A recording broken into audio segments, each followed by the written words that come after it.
Hey class, for today's lab, as we go through their instructions right here, it says, one student from each group. Don't worry too much about any of that stuff. I'm just going to give you guys all the data that you guys need. So this is kind of the protocol that we put someone through. So we had someone rest for 10 minutes, then they did a 5-minute warm-up, then they did 10 minutes of some challenging exercise, and then a 10-minute recovery, which is where we should see that EPOC curve at the end, the excess post-exercise oxygen consumption curve. So I'm going to give you guys all of the data. It's going to be based off of someone exercising on a treadmill.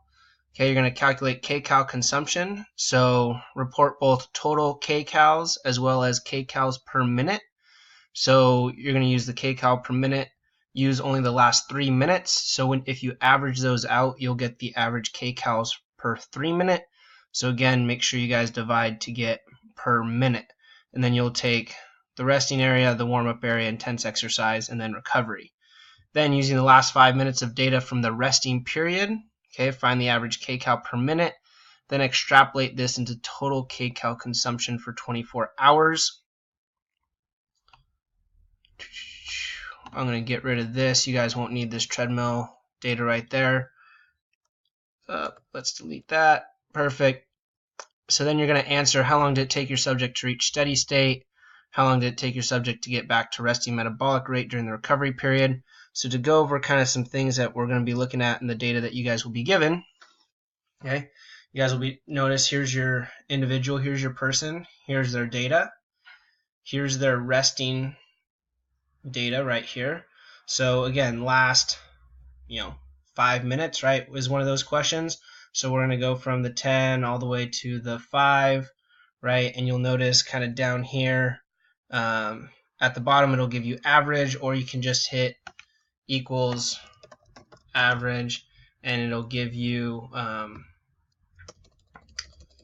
some energy expenditure data. But where you're going to find that energy expenditure data is not there. It's going to be right. Oop, I need to move some stuff. There we go. It's going to be right here. So all you're going to do is notice here's your kcals right here. You're going to take the raw data that you have, copy it, paste it into here. So again, just hit copy, paste. Everything should line up right in here. You'll get kcals right there. So now when you guys do the average, I got a little ahead of myself, average, and then last 10 minutes, or last 5 minutes, all the way up to the 5. That gives you your average kcals, per 5 minutes. So again, you're going to want to take your average kcals per minute, take an idea, see what that is.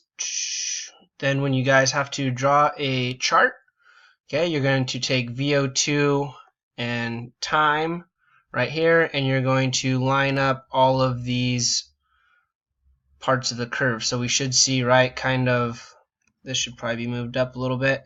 Here's kind of where our resting and then our recovery period is right there. Here's where EPOC is right in here, so this should probably move a little bit right in there. Here's our fast component number 2, fast component number 1, also called our O2 deficit. Then here's our steady state right here. So when it asks you how long did it take to reach steady state, really it's from the onset of exercise. So here we can say approximately, roughly 9 minutes, 10 minutes or so is when exercise began, and then about 12 minutes, so it took about 3 minutes to reach steady state. For the second part of exercise, we could say it started roughly about 15 minutes and took till about 19-minute mark, so it took 4 minutes to reach steady state oxygen consumption. So that's the lab. These are the things that you guys will be doing. If you have any questions, feel free, shoot me an email.